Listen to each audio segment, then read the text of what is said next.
What's up, Niner gang? Today, the vibe in the Bay is absolutely wild. There's a massive decision on offense, controversy around the most important position on the team, behind-the-scenes movement that could directly impact our quarterback's protection, and on top of that, a huge shift in the identity of this defense. We've got news that fires you up, situations that raise real concern, and storylines that promise to split the 49ers faithful right down the middle. Do you honestly think this team is ready for a real late-season push? You won't believe what we've got today. So sit back, drop a like, and let's dive straight into it. To kick things off, the big bomb of the day is all about number 13. After 6 weeks on the sideline, the 49ers have made the call. Brock Purdy is back as the starting quarterback against the Arizona Cardinals. But this isn't just any return. It's a nerve test for everyone wearing red and gold. He's still coming off that tricky turf toe injury, the one that started back against the Jacksonville Jaguars and refuses to completely go away. Purdy really opened up this week. He said he was fired up for this 4th year, wanted to play the best football of his career, that the win in Seattle had given him that feeling of, man, this season could be special. And suddenly he finds himself stuck on the sideline watching the team battle, watching opportunities slip, while all he can do is hold his helmet and observe. That hits hard for any competitor, especially a guy who came in as an underdog and turned into the franchise guy. At the same time, the front office simply cannot afford to get this decision wrong.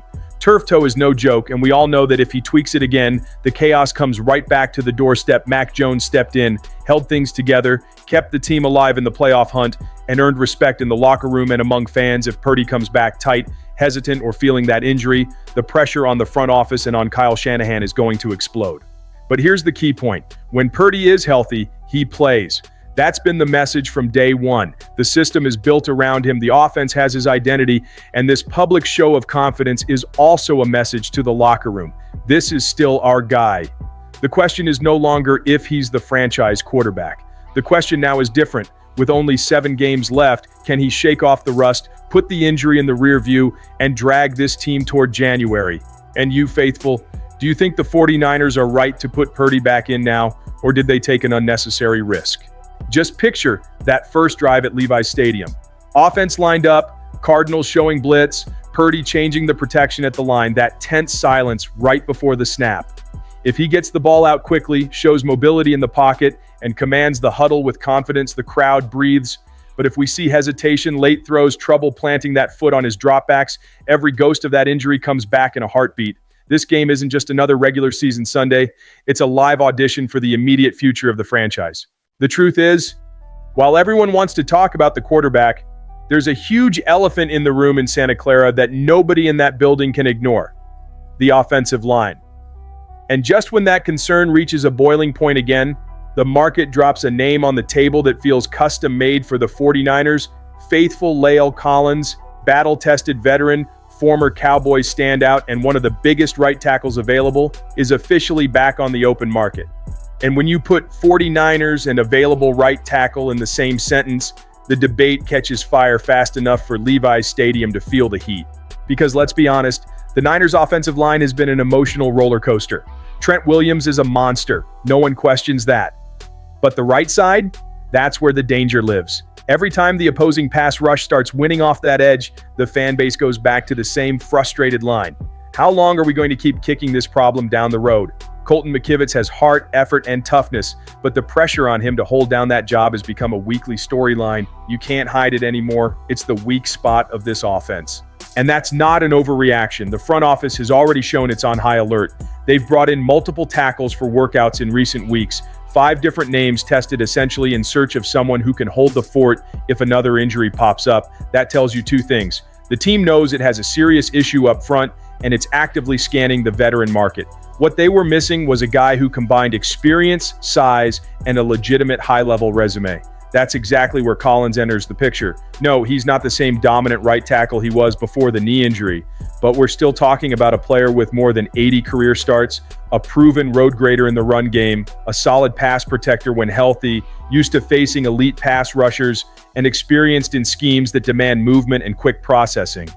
Exactly what Kyle Shanahan asks from his linemen. Now think about this scenario. A physical, smart right tackle who can compete directly with McKivitz, raise the standard in practice, slide in as a luxury swing tackle if needed, and bring a veteran voice to a group that has been questioned for years. That changes the entire mood of the offensive line room overnight. On a team with Super Bowl ambitions that has already seen injuries wreck too many seasons, depth up front isn't a luxury, it's survival. And here's the dilemma. So far, there are no official reports saying the 49ers have picked up the phone to call Collins, but on paper, everything lines up. You've got a contender whose biggest weakness sits right where he plays, and you've got a hungry veteran sitting on the market with a track record and a clear desire to reboot his career. It feels almost too logical. So I'll throw it back to you, faithful. With the offensive line clearly being this team's Achilles heel, can the 49ers really afford not to at least call La'el Collins? Or is it finally time to act before this weakness costs them again when it matters most? Meanwhile, in the middle of all this offensive turbulence, another massive question is starting to grow inside the 49ers fan base. And this one is all about roster building, the future of the most important position in football, and that constant anxiety around depth. With Brock Purdy back in charge of the offense, Mac Jones officially slides back into the QB2 role, but what looked simple on paper has quickly turned into a loud, ongoing debate. What should the 49ers do with Mac Jones from here on out? He's not your typical backup. He came in, steadied the ship, kept the season alive, showed poise, and proved he can function outside of the dysfunction he came from before. And when a young, inexpensive quarterback does that, you know other teams are watching. The discussion on social media is already in full swing. Is it smarter to trade him in the offseason or ride with him through 2026 and accept that he'll probably leave to chase a starting job somewhere else? First, let's kill the favorite fantasy take. There is no quarterback controversy in Santa Clara. Kyle Shanahan made it crystal clear, called the decision easy, and reaffirmed that Purdy is the guy. And it's not just talk. Look at the contracts, look at the investment, look at how the offense is built. The franchise is committed to number 13, but there is a real strategic decision looming. The worst-case scenario would be letting Jones walk in 2027 and settling for a compensatory pick in 2028, something totally uncertain and out of their control. So here's the sharper, more provocative question. With depth issues all over the roster, offensive line, defensive line, secondary, linebackers now missing Fred Warner, shouldn't the 49ers think about flipping Jones into draft capital now while his value is high? Think about the upside. A quarterback-needy team, desperate for stability, could realistically offer a third-round pick, maybe even a second depending on the situation. In a league where average quarterbacks move the market, Jones becomes a serious trade chip. That could give the Niners a shot at patching critical holes and building a deeper roster around their core. On the flip side, there's very real fear attached to that idea, because every time Purdy has gone down, and we've seen this movie more than once, the results without a capable backup have been ugly. The offense collapses, the system stalls, the locker room feels the weight. Jones brought stability, respectability, and a fighting chance. Giving up that safety net for a draft pick is a gamble no matter how you spin it. So the question echoing around the Bay is simple but heavy. What's more valuable right now, the certainty of a proven backup or the chance to strengthen the roster in multiple spots? And if Purdy aggravates that injury again, who's saving the season then? And just when you think the drama on offense is enough to fill an entire week of shows, the 49ers defense comes in with a storyline that hits the emotional core of this fan base. Losing Fred Warner for the season with that ankle injury didn't just create a hole in the depth chart. It ripped a chunk out of this team's identity. It was already brutal to lose Nick Bosa, but losing Fred felt like tearing the heart out of the defensive system. The impact showed up right away. 42 points allowed to the Rams, communication breakdowns, young players struggling with basic reads. It was a harsh wake-up call. But there's a detail a lot of people on the outside miss. Even hurt, Fred didn't leave the season. He just changed roles. And for a lot of people inside that building, that might be the key to keeping this defense alive all the way to January. Tatum Bethune, one of the young linebackers thrown into the fire, made that clear when he talked about Fred's influence. He said Warner is there teaching, guiding, but not babysitting. He lets the younger guys feel the weight, make mistakes, adjust, and understand the responsibility. It's a delicate balance, but it's crucial for growth. Defensive coordinator Robert Saleh echoed the same idea. This process is painful, but necessary. Every Wednesday feels like chaos when a young group is trying to digest a complex game plan, and if Fred ever tells you his early Wednesdays were smooth, he's lying. There's a real learning curve here, and now these young players have to live through it in real time under playoff pressure.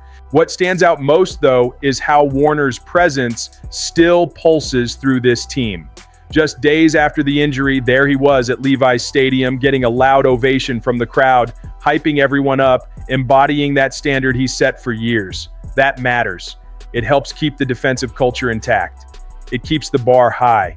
It shows that even from the sideline, he's still the tone setter. But at the end of the day, there's no escaping reality. Without Fred on the field, this defense has to reinvent itself. It has to grow faster than normal. It has to hang on while the offense tries to carry the load. Is there potential? Absolutely. But it's going to be a race against time. The big question is whether this unit can truly evolve enough without its general on the field to show up as a playoff-ready defense. Or are the 49ers about to lean on their offense to deliver near-perfect games just to survive until January? With all of that hitting at once, it's obvious the 49ers are at that point in the season where every decision shapes their destiny. Purdy's return, the urgency to shore up the offensive line, the Mac Jones dilemma, and the massive challenge of keeping this defense alive without Fred Warner create an explosive, high-stakes moment for the franchise. This is exactly when a true contender shows who it really is. Are we looking at a team ready to adjust, grow, and hit the gas down the stretch, or is there still something missing for that final leap? Drop your take in the comments, hit that like button, subscribe to the channel, and let's ride this journey together all the way to January.